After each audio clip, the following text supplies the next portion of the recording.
Hello, അസ്സലാമലൈക്കും. നമുക്കിന്ന് ചൂര മീനാണ് കിട്ടിയിരിക്കുന്നത് കേട്ടോ. അതുകൊണ്ടൊന്ന് കറി വെച്ച് നോക്കാം. ചെറിയ ചൂരയാണ്. വലിയ ചൂരൊന്നും ടേസ്റ്റില്ല. ഇപ്പോൾ അതിനൊക്കെ എന്തോ മരുന്നിട്ടൊരു ചൊയ്യൊക്കെ വരുന്നത്. അപ്പം നമ്മൾ ചെറിയ ചൂരയാണ് വാങ്ങിയിരിക്കുന്നത്. കുറച്ച് പുളി വെള്ളത്തിലിട്ടിട്ടുണ്ട്. മീൻ നല്ലവണ്ണം ഉപ്പിട്ട് കഴുകി കൊടുക്കുക.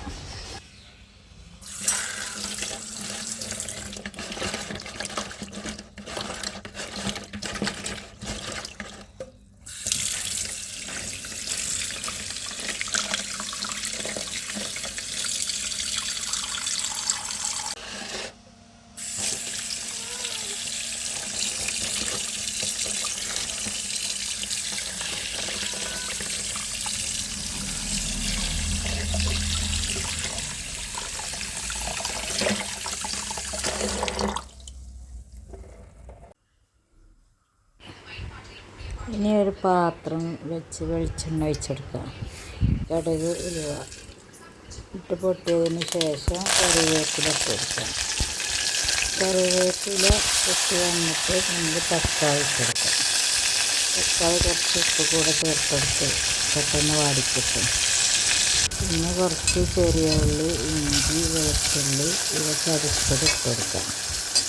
നല്ലോണം വഴണ്ടി വരുമ്പോൾ ജീരകപ്പൊടി, വലിയ ജീരകപ്പൊടിയാണ് കേട്ടോ, മുളക് പൊടി, മഞ്ഞൾപ്പൊടി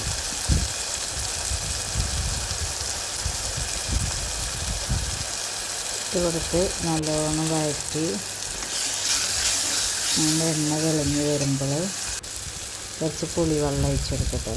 ഒരു പച്ചമുളക് കൂടെ ഇട്ടിട്ടുണ്ട്. പഴംപുളി ആയതുകൊണ്ടാണ് കേട്ടോ ഈ കറുപ്പ് കളറ്. ഞങ്ങളിങ്ങനെ പുളി വാങ്ങിച്ച് വെക്കാറാണ് ഒരു വർഷത്തേക്കൊക്കെ.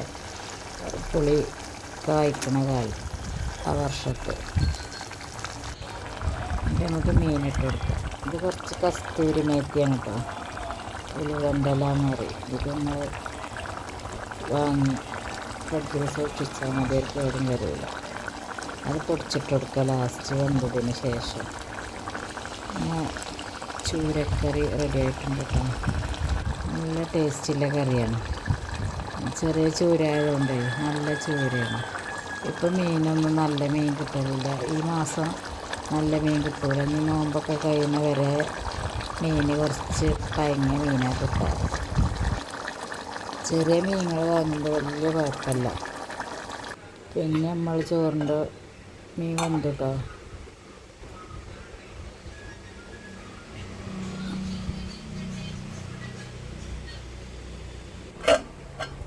ചോറിൻ്റെ കൂടെ ഒന്ന് കഴിക്കാൻ കുറച്ച് ബീൻസ് തേങ്ങയൊക്കെ ഇട്ട് വെച്ചതാണ് കേട്ടോ.